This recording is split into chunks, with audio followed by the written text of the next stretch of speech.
First, I have Mr. Roger Hucker. Come on up, Roger. Thanks, Carl.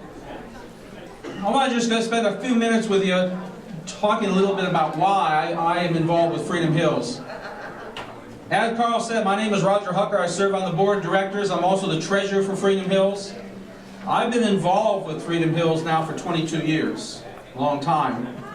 And over those 22 years, I have donated probably about 8,000 or 9,000 hours of my time. And you might ask, why would anyone spend all those years and spend all that much time helping or doing some work with Freedom Hills? Well, one of the reasons is my daughter, whose picture is behind me right here, my daughter Abigail has cerebral palsy, and when she was 2 years old, she got involved with Freedom Hills. It made a wonderful change in her life and her capabilities. That's one reason why. But the other reason why I have given so much of my time has to do with something that happened just a few years ago.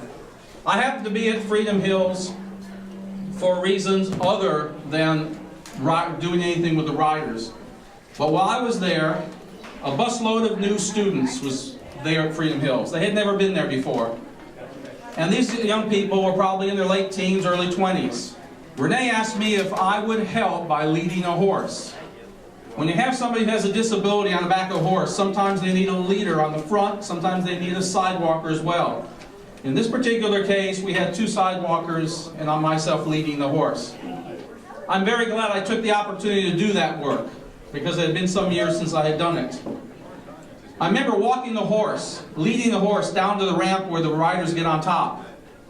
And the closer I got, the young lady standing on top of that ramp to get ready to get on top of that horse became more and more scared.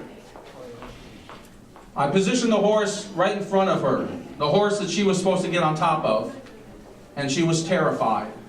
Here's a young lady about 20 years of age, but because of her mental disability, she saw this huge animal in front of her as something that she could not control, and she was terrified. So much so I wondered if I should just walk away and not let her on it. But you know, by the calm reassurance of the volunteers who were there, who helped her get on, she ended up on the back of that horse. We started to walk down toward the ring, where she would ride around the ring and do some exercises. And as we're walking down there, she became terrified. I remember her comments, "I can't do this, oh no." And I thought more and more, maybe I need to stop and let her off. But I didn't do that. We got inside the ring and we started to go around the ring, and her fears became enormous. "I can't do this, I can't do this," was not only her words, but her cries for help. And yet Renee, knowing what she should do, with her calm approach, settled the young lady down. About 1.5 laps around, all of a sudden the young lady's comments changed.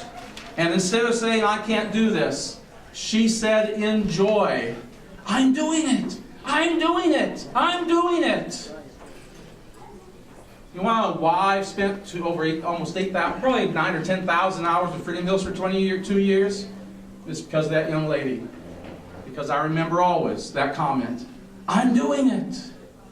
And I hope tonight that we all combined can do what we need to do to keep that going. Thank you.